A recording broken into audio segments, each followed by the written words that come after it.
E eu vou convidar você a estudarmos juntos nessa manhã, você de casa também, sobre a parábola do filho pródigo.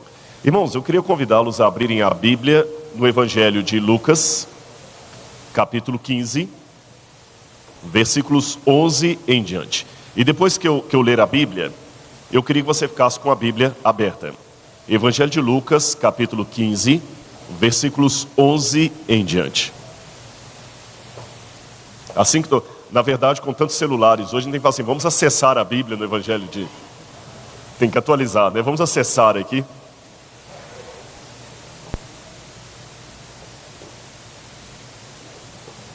Esse negócio de celular hoje é uma coisa incrível. As pessoas podem fazer qualquer coisa ali, não é?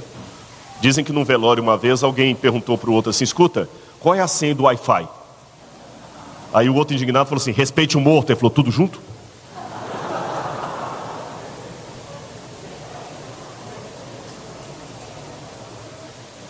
Lucas capítulo 15, versículos 11 em diante. Na minha tradução diz assim, continuou. Certo homem tinha 2 filhos. O mais moço deles disse ao pai, pai, dá-me a parte dos bens que me cabe. E ele lhes repartiu os haveres. Passados não muitos dias, o filho mais moço, ajuntando tudo que era seu, partiu para uma terra distante. E lá dissipou todos os seus bens, vivendo dissolutamente.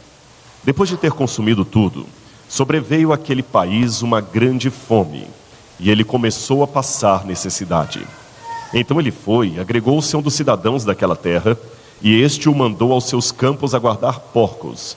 Ali desejava ele fartar-se das alfarrobas que os porcos comiam, mas ninguém lhe dava nada. Então, caindo em si, disse, quantos trabalhadores de meu pai têm pão com abundância, e eu aqui morro de fome? Levantar-me-ei e irei ter com meu pai e lhe direi, pai, pequei contra o céu e diante de ti, já não sou digno de ser chamado teu filho, trate-me como um dos teus trabalhadores. E levantando-se foi para o seu pai. Vinha ele ainda ao longe quando seu pai o avistou e compadecido dele, correndo, o abraçou e beijou. E o filho lhe disse, pai, pequei contra o céu e diante de ti, já não sou digno de ser chamado teu filho, trata-me como um dos teus trabalhadores. O pai, porém, disse aos seus servos, trazei depressa a melhor roupa e vestiu, ponde-lhe um anel nos dedos e sandálias nos pés. Também disse, matai o novilho cevado, comamos e regozijemo-nos, porque este meu filho estava morto e reviveu, estava perdido e foi achado. E começaram a regozijar-se. Ora, o filho mais velho estivera no campo, e quando voltava, ao aproximar-se da casa, ouviu a música e as danças. Chamou um dos criados e perguntou-lhe o que era aquilo. Ele então lhe informou, veio teu irmão e teu pai mandou matar o novilho cevado porque o recuperou com saúde. Ele se indignou e não queria entrar. Saindo, porém, o pai procurava conciliá-lo. Mas ele respondeu a seu pai, há tantos anos que eu te sirvo sem jamais transgredir uma ordem tua, e nunca me deste um novilho sequer, um cabrito sequer, para alegrar-me com os meus amigos. Vindo, porém, este teu filho, que desperdiçou os teus bens como meretrizes, tu mandaste matar para ele o novilho cevado. Então lhe respondeu o pai, meu filho, tu sempre estás comigo, tudo que é meu é teu. Entretanto, era preciso que nos regozijássemos e nos alegrássemos, porque este teu irmão estava morto e reviveu, estava perdido e foi achado. Fique com a Bíblia aberta, o celular também, o smartphone, não feche, não desative. Quando essa parábola é contada dentro do contexto do Oriente Médio, ela choca as pessoas. Inspirado num autor chamado Kenneth Bailey, que viveu por muitos anos como missionário no Líbano, ele disse que arriscava contar essa parábola para os libaneses, especialmente os muçulmanos. E a reação era inesperada. Eu fiz a mesma coisa. Quando eu estava no Sudão, no deserto de Baiuda, aproveitando um intérprete do árabe, eu contei essa parábola para beduínos do deserto. E a surpresa foi imediata. Quando você conta essa parábola para eles, eles falam assim, isto é mentira, impossível. Eles não acreditam. A pessoa do Oriente Médio, ele é bem assim, passional. Quando ele sente uma coisa, ele sente com força. Quando ele está irado, ele ira mesmo. Se ele está chateado, ele rasga a roupa na sua frente. Se ele está de luto, ele pega a terra, joga na cabeça. Ele arranca fios da barba. Isso é impossível. Essa parábola é uma mentira. Não quero nem ouvir. Eu falo, não, eles fazem assim. E eu insisti, por que essa parábola é uma mentira? Porque um jovem não teria coragem de se dirigir assim ao pai. Notinha de rodapé. Aqui no Ocidente, desde a Segunda Guerra Mundial, a figura do pai tem sido desconstruída para os jovens. Você olha pela televisão pós-Segunda Guerra Mundial. Quando você vê aqueles programas americanos, Jane é um gênio. Jane é um gênio. O marido dela, que era o pai de família, era um paspalhão. Os mais antigos lembram do filme A Feiticeira, que o Adams, o marido da feiticeira, era um paspalhão. Depois vieram os desenhos animados, os Flintstones. A figura do pai, um paspalhão. Os Jetsons, a figura do pai, um paspalhão. Atualmente você tem os Simpsons. A figura do pai, um palhaço. Alguém que não é digno de respeito. Agora é interessante que no Oriente Médio não é assim. O pai é a figura central da família. Ninguém levanta a voz contra o seu pai. Ninguém desrespeita o seu pai. Ele tem que respeitar. E depois do pai, a figura mais séria é o filho mais velho. É o primogênito. Então o rapaz não ia se dirigir assim ao seu pai. E eu insisti com a pergunta, mas tá, e se algum rapaz da sua aldeia falasse assim com o pai? O que aconteceria com ele? Eles me disseram, o pai dele bateria nele na mesma hora. E o expulsaria de casa. E ele seria expulso da aldeia. E possivelmente o conselho dos anciãos se reuniria e apedrejaria esse rapaz, segundo a lei, segundo o Alcorão. Eu falei, mas por que é tão sério assim a ofensa? Depois eu entendi. A mesma explicação que deram para Kenneth Bailey. Na lei do Oriente Médio, não tem como você dar herança para a pessoa com ela em vida. Com você em vida. A herança só é dada depois que você morre. Em outras palavras, se o filho chega para o pai e fala, pai, dá-me a parte dos bens que me cabe, ele está pedindo, pai, eu quero que você morra. Imagina o seu filho chegando para você e fala assim, eu quero sua morte. Tem ofensa maior? Eu quero que você morra, meu pai. Então a ofensa do filho foi grave. Agora, quando eu conto essa parábola aqui no Ocidente também, ela parece estranha. Vamos raciocinar agora com categorias ocidentais e modernas. Imagine um homem que tem uma certa propriedade, uma empresa, e ele tem 2 filhos. 2 filhos. Um filho trabalha na empresa, já está fazendo administração, porque ele sabe que quando o pai aposentar ou morrer, ele vai tocar o negócio da família. Trabalhador, todo dia ele está ali mais cedo, sai mais tarde. Se você vai no escritório, lá no escritório, a luz do computador dele está acesa, que ele está trabalhando lá. Ele se preocupa com o mercado de trabalho, em abrir filiais. O que o pai precisa, ele está cuidando ali. O outro filho mais moço só gosta de balada, festa. Começou 2 ou 3 faculdades e não levou até o final. O pai gastou dinheiro à toa. De madrugada o pai recebe um telefonema. Está lá o filho na delegacia preso porque foi apanhado numa lei seca. Estava dirigindo embriagado, alcoolizado. Bateu o carro. Já teve problema com a namorada. Vive a noite toda embalada, chegando em casa de madrugada bêbado, com sintomas de vício em álcool e drogas. Não vale nada aquele rapaz. Bem o contrário do irmão. Um dia esse mesmo rapaz, que fica desse jeito assim, chega para o pai e fala, pai, eu quero ir embora, eu já constituí um advogado, eu sou emancipado, o senhor pode me dar parte da minha herança agora, eu quero curtir a vida enquanto eu estou jovem. E o pai cai na besteira de vender parte da empresa, transformar em dinheiro e entregar para aquele filho. Eu sei que os pais que estão aqui falam assim, esse homem é um louco, é um pai, como é que se diria? Sem moral. Não é isso? Que adula o menino cego. Não é assim que parece? Pior, esse menino sai de casa, torra o dinheiro da empresa em balada, festa, como diz ali, um monte de amigo bebendo com ele, paga para todo mundo. Daqui a pouquinho começa a acabar o dinheiro, e vai acabando o dinheiro, e vai acabando o dinheiro. Ele do hotel que ele ficava chique, ele começa a morar numa pensão, depois na sarjeta, volta para a empresa depois com a cara mais lambida do mundo e fala, pai, olha, eu pequei, dá uma chance aí. E o pai, ô filhão, vem cá. E o que é pior, na parábola, quando o pai coloca um anel nos dedos e sandália nos pés, não é daquele tipo que a gente imagina assim, tira essa roupa suja, vai lá, compra uma roupa limpa para ele, vamos tirar essa roupa suja. Lembra que José do Egito ganhou do pai o quê? Que os irmãos até tentaram matá-lo. Uma túnica especial. E quando o faraó coloca José como substituto, o que o faraó coloca? Um anel.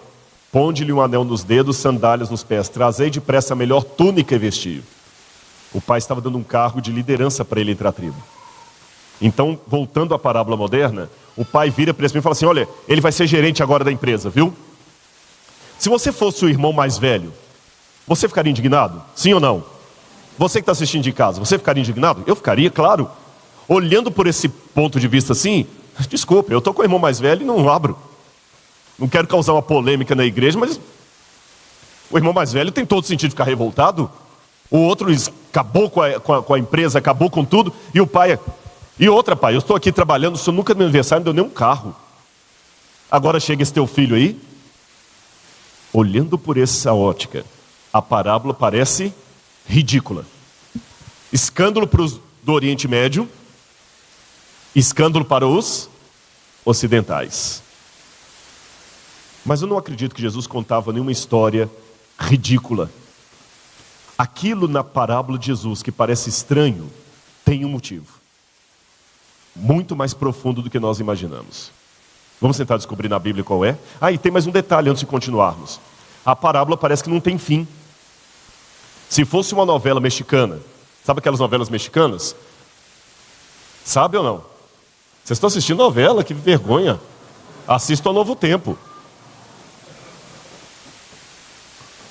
Aí você fala, mas você também está assistindo, você sabe? Não, eu não nasci adventista. Mas é mais ou menos aquele negócio assim, né? Arlindo Orlando, diga Isaura, Isaura. Nós não podemos nos casar, por quê? Aí vai lá. Nós somos irmãos. Aí mostra o plano assim, né? Ele fala um choque atrás. Por que nós somos irmãos? Você não sabia? Somos irmãos gêmeos. Mas eu nunca percebi nada. Você nunca percebeu? Temos o mesmo pai, mesma mãe, mesma certidão de nascimento, mesmo dia de nascimento. Mas eu pensei que era coincidência. Se isso fosse uma novela mexicana, a história termina num suspense. Qual suspense? O pai, na porta, insistindo com o irmão mais velho para entrar. Qual a pergunta que você faz? Ele entrou ou não entrou? Ele aceitou reconciliar com seu irmão ou continuou na porta? Por que essa parábola não tem um final? Parece que está faltando um pedaço na Bíblia, não parece? Vamos então agora analisar o texto. Por isso que eu pedi vocês ficarem com a Bíblia e o celular acessado aí. Qual a primeira palavra que aparece nessa parábola de Jesus? Eu posso pegar isso aqui um pouquinho? Posso? Qual a primeira palavra que aparece? Eu não ouvi ainda. Você que está em casa, qual a primeira palavra? Continuou. Aqui está a parábola do filho pródigo. Mas a primeira palavra que inicia essa parábola é a palavra, repitam, continuou. Ora, se eu chego aqui, ou você que está chegando agora na igreja, chegando à igreja, e me ouve falar assim, continuou, o que você deduz? Tem algo antes que faz parte daquele contexto. E o que está imediatamente antes? Parábola de quê? Dracma perdida, ou dracma, como fala em português. A parábola da dracma perdida. Que também parece ser uma história meio esquisita, infantil. Uma mulher tinha 10 moedas. A dracma é uma moeda. Aí ela perdeu uma moeda, varreu toda a casa, até encontrar a moeda. Quando encontrou a moeda, o que ela fez? Foi feliz comemorar com as amigas. E Jesus fala, assim também haverá mais alegria no céu para um pecador que se arrepende. Gente, parece tão estranho. Vocês têm culto de quarta-feira aqui de oração, não tem? Para quem talvez não é adventista, eu vou explicar. O culto de quarta-feira na igreja, geralmente é um culto de oração, onde as pessoas se levantam e colocam os seus pedidos de oração. Imagina alguém falando assim, irmãos, eu quero agradecer, porque hoje sumiu uma caneta minha lá em casa, eu tinha 10 canetas, sumiu uma, varri a casa toda e achei a caneta. Poxa. Mas na cultura do Oriente Médio, eu tenho lá no nosso museu, aliás, visitem o Museu de Arqueologia Bíblica do NASP, é o único da América Latina. Eu comecei ontem uma página do Facebook, que as que tinham antes eram falsas, viu? Tinha uns perfis falsos aí na internet, mas se você quiser acompanhar lá sobre o museu, Rodrigo Silva Arqueologia. E nós vamos botar muita informação sobre o Museu de Arqueologia Bíblica do NASP. Nós temos nosso museu lá, um véu de casamento de uma beduína. E o véu é cheio de moedinhas. Por que isso? No dia do casamento, o pai dava para a mulher, lembrem, cultura do Oriente Médio machista, mulher não trabalhava fora, não fazia faculdade, ainda mais naqueles tempos. O pai dava para a mulher uma quantidade de moedas. Ela guardava consigo essas moedas, às vezes com uma forma de colar ou de tiara, ou no véu. Porque se o marido morre, vai para uma guerra, não volta, aquelas moedas são a garantia de vida que ela tem. Ela usa as moedas para voltar para a casa de um parente, para procurar abrigo, qualquer coisa parecida. Neste contexto, perder uma daquelas moedas, o que significava? Perder a sua salvação. O que aquela mulher passou foi semelhante ao que eu passei em Israel uma vez. Lembra a época da pochete? Beto Barbosa, eu usei aquilo também, viu? Tragicamente, eu tenho que admitir, igreja, eu já usei pochete. E eu já era adventista. Eu morro de medo de alguém pegar aquilo ali e colocar na internet aquelas fotos. E dentro da minha pochete estava o meu passaporte, visto americano, passagem para os Estados Unidos, que na época a passagem era toda impressa, todo o meu dinheiro, meus documentos do Brasil, cartão de crédito, e eu perdi a pochete com tudo. Depois um rabino achou essas pochetes em Israel e me devolveu. Mas as 2 horas entre o sumiço e o achado foram de tremenda agonia. Quando eu achei, a pochete me foi entregue, eu abraçava aquela pochete e falei assim, nossa, obrigado, Senhor, obrigado, obrigado, obrigado. Eu nunca abracei um objeto com tanta alegria assim. Então, para aquela mulher, ainda mais num país, perder documento, passaporte, tudo, imagina. Agora, imagina, nessa época acho que você estava estudando na Andrews ainda, foi quando eu estava fazendo o pós-doc lá, que eu ia de Israel para lá, não tinha nem como ir para os Estados Unidos. Agora, aquela mulher perder a moeda foi como eu perder a minha pochete, por isso que ela comemorou com os amigos. Entenderam o contexto da época? Ok. Mas a parábola da dracma perdida começa com uma palavra. Qual é? Eu não ouvi ainda. Qual a palavra que começa? Ou. Conjunção alternativa. Se eu estou aqui novamente na igreja e alguém chega e me escuta falando assim, ou, o que vai deduzir? O que vai deduzir? Que tem algo antes. O pastor Tony está falando assim, pois é, irmãos, ou então nós vamos para o sítio tal lugar. Qual é a outra alternativa? Tem alguma coisa antes. O que está antes do ou? A ovelha perdida. Um pastor tinha 100 ovelhas, perdeu uma onde mesmo? Olha na sua Bíblia aí. Foi no supermercado, na feira, no shopping, no mall. Aonde? Não ouvia, só alguns que... No deserto. E ele foi buscar a ovelha que se perdeu e trouxe. Então nós temos a parábola do filho pródigo. Qual a outra? Dracma perdida. O que é dracma? Moeda. E a parábola da ovelha perdida. Agora, e novamente termina como essa aqui. Há mais júbilo diante de Deus por um pecador que se arrepende do que por 99 que não necessitam de arrependimento. Mas como começa essa parábola da ovelha perdida? Então, de novo, outra palavra que deduz um contexto. Se você chega aqui, eu falo assim, e então? Então o quê? Tinha alguma coisa antes. O contexto finalmente está no capítulo 15, versículos 1 em diante. O contexto está aqui, ó. E o contexto diz o quê? Jesus estava numa casa. Assim diz a minha Bíblia aqui, eu vou ler com vocês. Capítulo 15, versículos 1 e 2. Aproximavam-se de Jesus todos os santos e espirituais para o ouvir. Não, li errado. Pecadores e publicanos. E murmuravam os fariseus e escribas dizendo, este recebe pecadores e come com eles. Todos os publicanos e pecadores. Jesus então estava comendo com publicanos e pecadores, quando lá na porta chegaram quem? Escribas e fariseus. A lição da Escola Sabatina hoje vai falar um pouquinho sobre os escribas e fariseus, não é isso? Os sacerdotes também. Olha, esse homem come com pecadores e os recebe. Deixa eu explicar a vocês, Jesus não estava numa balada dançando com receber pecadores. Eu tenho até um sermão que eu estou preparando sobre isso, eu não preguei esse sermão ainda. Esse vai ser inédito, eu estou montando esse sermão. Mas já vou revelar um pedacinho dele para vocês. Note que quando Jesus sempre fazia milagres, as pessoas aplaudiam. Eu pergunto, por que eles rejeitaram Jesus? Imagine que, já que eu estou em Brasília, uma capital que respira política, imagine alguém aqui que tivesse o poder de multiplicar pães e peixes para a multidão. Que tivesse um poder de argumentação e fala e retórica que todo mundo pararia para ouvir, até criança e mulher, numa época que criança e mulher eram segregados. Um homem que andava sobre as águas. Todos os partidos iam querer esse homem. Um homem sem nenhum nódulo, sem nenhum dolo. Percebem a questão? Todos os partidos iam querer Jesus. Por que então que o rejeitaram? O problema dos milagres de Jesus foi quando ele começou a curar leprosos, perdoar adúlteras, perdoar publicanos.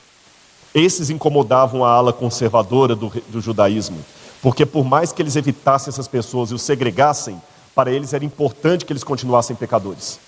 É um problema do legalismo. Eu odeio o pecador, mas eu quero que ele exista. Por que vocês acham? Porque em existindo o pecador, eu fico mais tranquilo com os meus defeitos, porque sempre vai ter alguém pior do que eu para eu ficar tranquilo.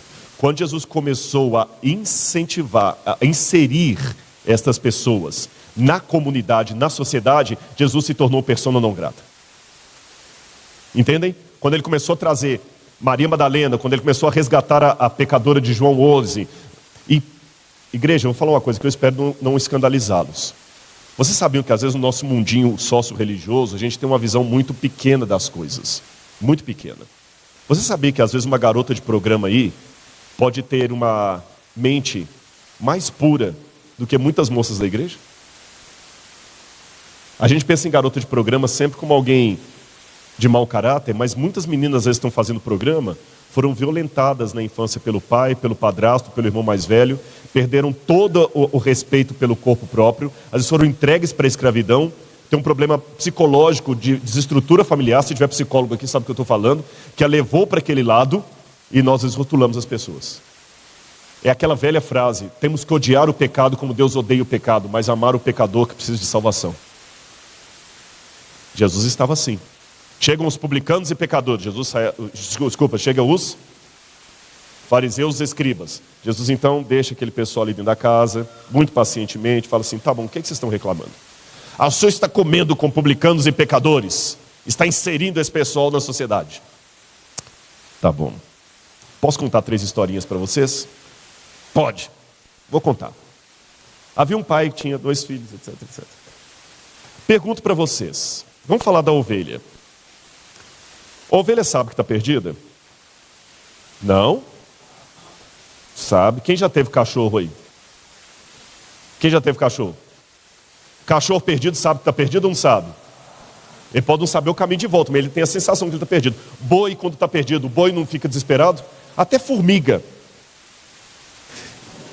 Passa o dedo ali quando elas estão em fileira para você ver, que ela perde o cheddar, ficou tudo desesperada. Repito a pergunta, a ovelha sabe que está perdida ou não sabe? E onde a ovelha estava perdida? No deserto. Eu tenho a realidade de alguém que sabe que está perdido e está perdido fora de casa. Alguém que sabe que está perdido e está perdido lá fora. Qual que é a outra parábola? Dracma perdida, a moeda perdida. Moeda sabe que está perdida? Moeda é moeda. A moeda estava perdida onde mesmo? Dentro de casa. Alguém que sabe que está perdido lá fora. Alguém que não sabe que está perdido e está perdido dentro. E finalmente, uma história de um pai e 2 filhos. Um perdido dentro, o outro perdido fora. Um que sabe que está perdido, o outro não. Mas como que o mais velho estava perdido? Bom, simples. Lembra que eu contei para você que o beduíno se escandalizou quando eu contei a história? Que ele, ao pedir ao pai a herança, ele pediu para que o pai morresse? Lembram disso? Lembram também que eu falei para vocês que o filho mais velho era aquele segundo mais respeitado, ele substituiu o pai. Só o silêncio dele não repreender o irmão mais moço já é chocante. Ele deveria repreender o irmão mais novo e mandá-lo respeitar o seu pai. O silêncio dele já é comprometedor. Pior ainda, além do silêncio dele ser comprometedor, ele também recebeu herança. Olha de novo o verso 11 aí.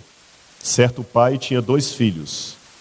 O mais moço disse: pai, dá-me a parte dos bens que me cabe.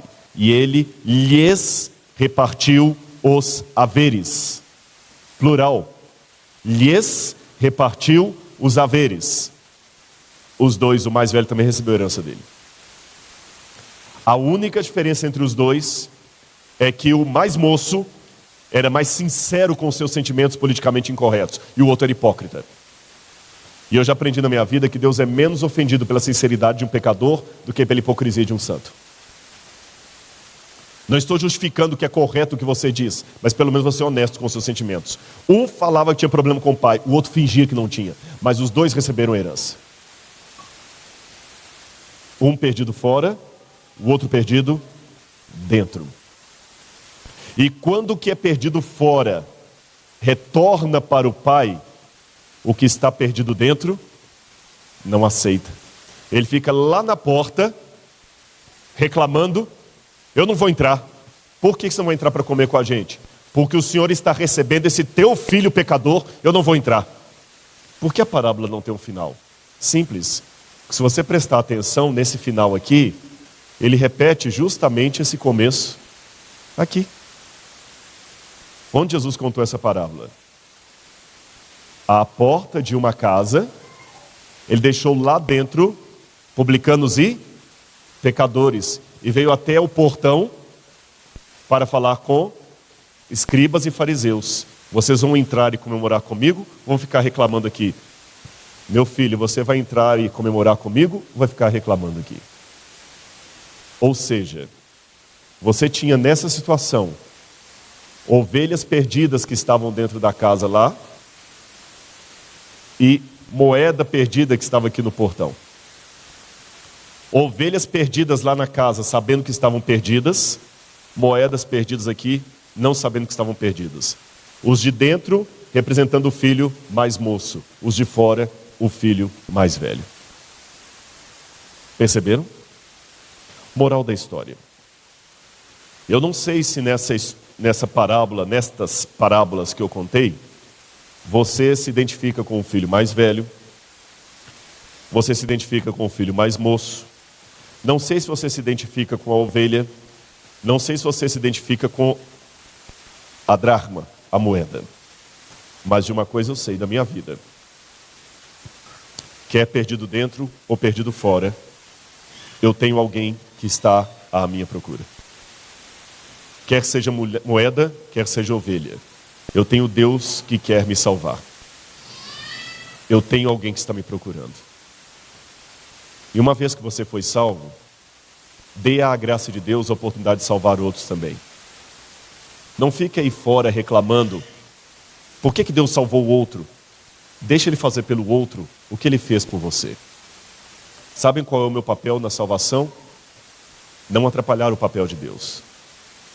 Eu não sei nadar, mas eu já aprendi uma lição se eu estiver me afogando: não atrapalhar o papel do salva-vidas. Senão morre ele e eu.